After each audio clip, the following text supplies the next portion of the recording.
The first step to changing your life is realizing you have the power to do it. Dory 1, this is Fire Team Delta. Dad's coming home. Welcome to the Military Veteran Dad Podcast, where it is our mission to bring every dad home. I am your host, Ben Killoy. I'm a United States Marine veteran, husband, and a father. We will bring authentic conversations to inspire action in your life so we can close the gap between the dad you are today and the dad you want to be tomorrow. This is the Military Veteran Dad Podcast. Welcome back to the Friday solo episode number 2.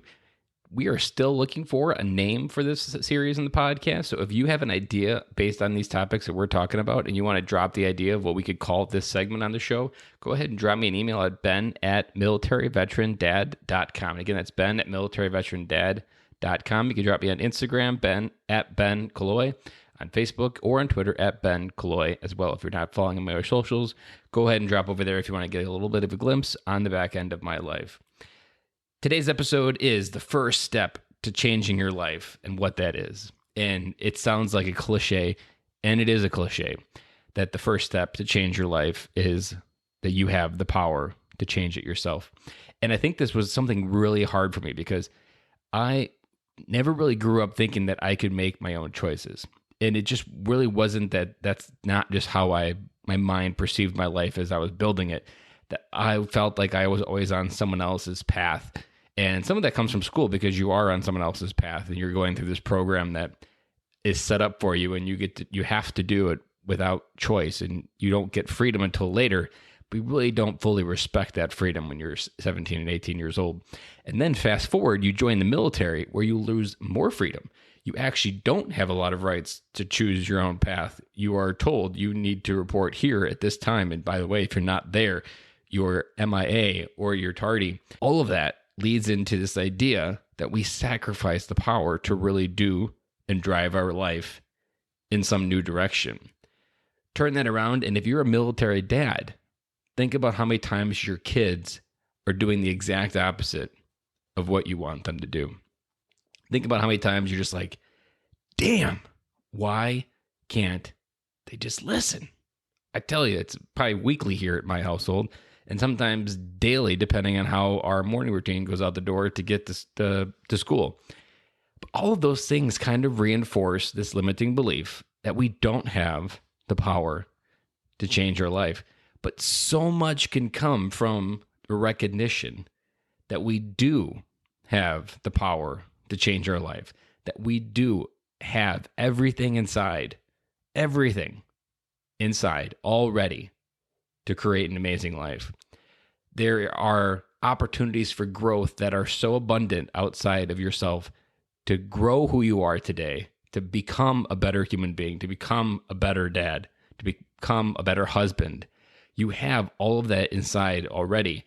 It comes down to you making a choice for yourself. And what I had to really work through was I wasn't always making choices for myself.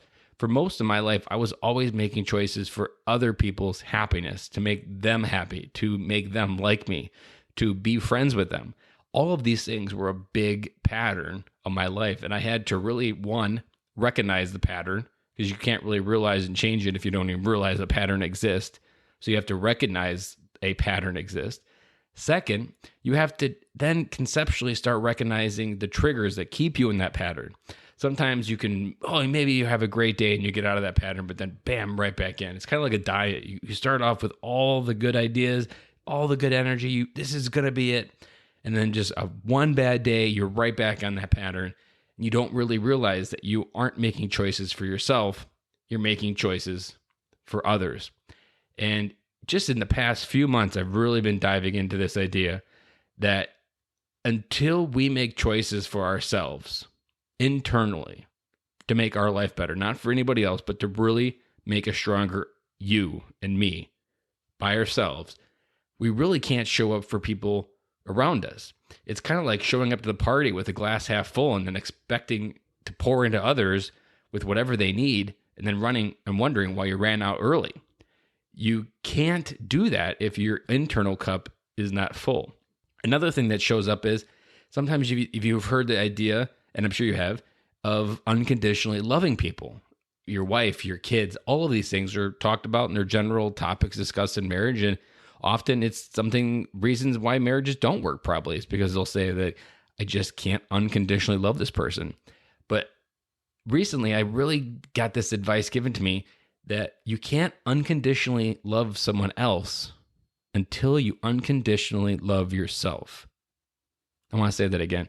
You can't unconditionally love others until you can unconditionally love yourself.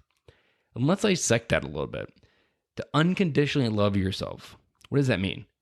For me, that meant I had to love the good, the bad, and the ugly, because all of that helped make me who I was.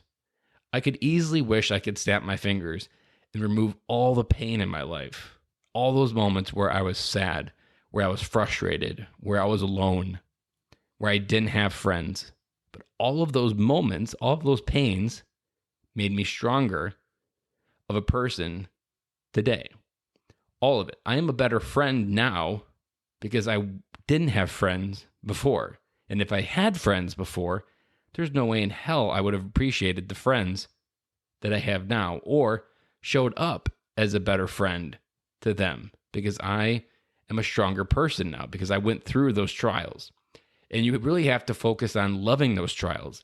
And if we turn this to military dads, focus on loving if you suffer PTSD. Well, it is extremely hard to love that you've been cursed with this thing that you don't understand and that you hate being labeled with this name that other people give you, but you actually want to be erased from that name. Think about just truly appreciating that at some point, some moment in time in the future, you will look back and say, I wouldn't have had it done any other way. That moment will exist, and you have to trust that. You have to put faith in it. You have to put faith that everything that's happened to you will somehow happen for you. If you listen to the podcast, I told a story a little bit a while back about a letter I wrote to myself. And in that letter, I wrote some of the most profound things that I ever said to myself. And one of them was, early in life, people push me down so that later in life, I could pull people up.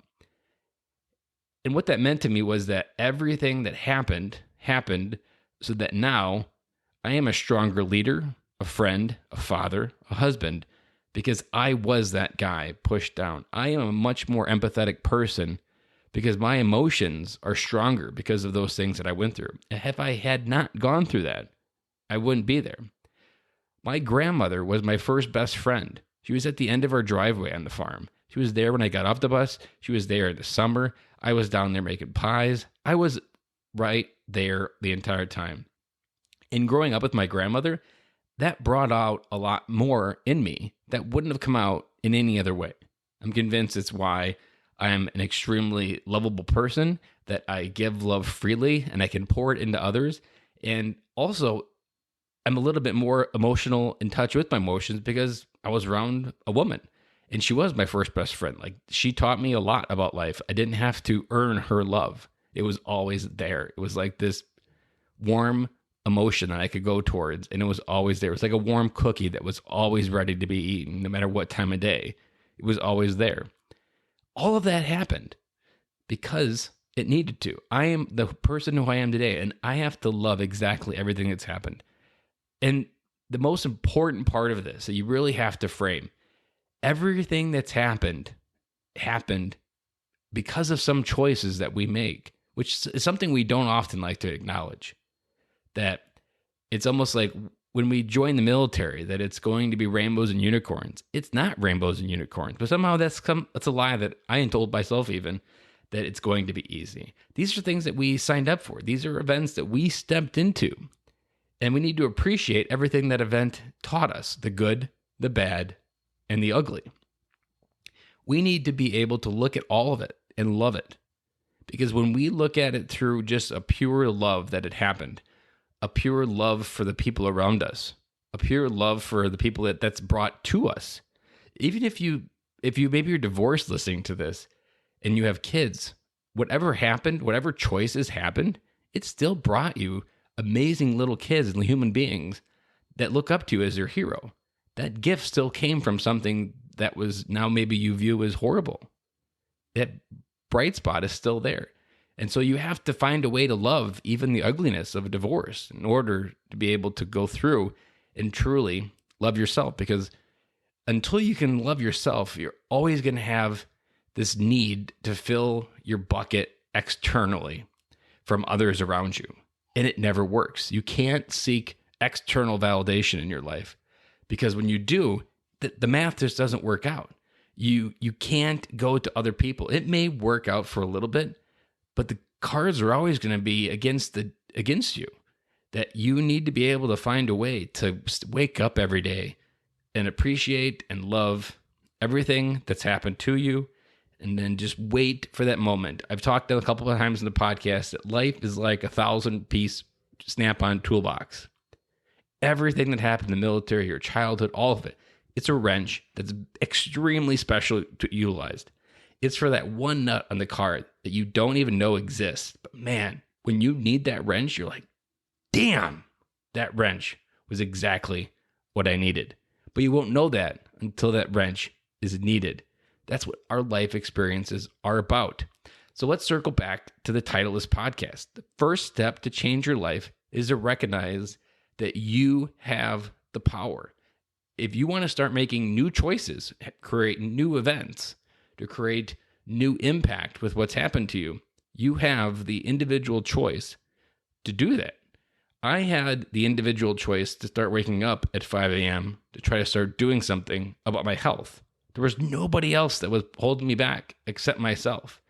There was nobody else except myself holding me back from starting reading books. There was nobody else but except myself that prevented me from sharing a vulnerable story. It was just me and this made-up fear monster that I had in my head that other people were going to reject me. But again, you have to recognize that you have everything inside already, everything you've ever needed. That has been my big takeaway in this December of last year, that I had everything that I ever needed right inside. I was missing only one final ingredient, and that was the belief that I had everything inside. I needed to believe it, and I didn't believe it. So I kept looking and looking and looking. It was just going to be that one more podcast. It was going to be that one more book, that one more mastermind, that one more friend. But in the end, it came back to, I didn't believe in myself.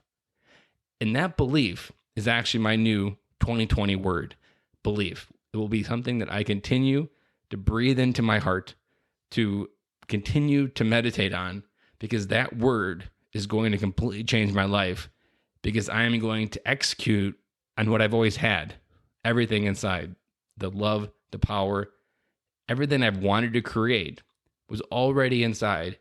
I just needed to believe it myself. I kept waiting for someone to come up to me and say, Ben Killoy, I believe in you. You can begin.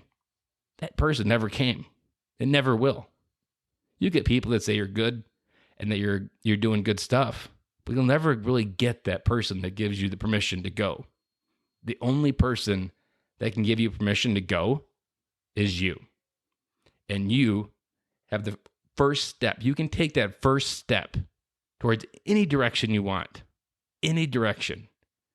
But that power lies within you. And the moment you outsource it, you lose a huge portion of your ability to drive your life forward, to be an amazing military dad, to create amazing kids, to turn your kids into an amazing adult, to have those adults change the world. You have to recognize that that step begins with you. And with that, I'd like to wrap up this episode, and I will talk to you on Monday.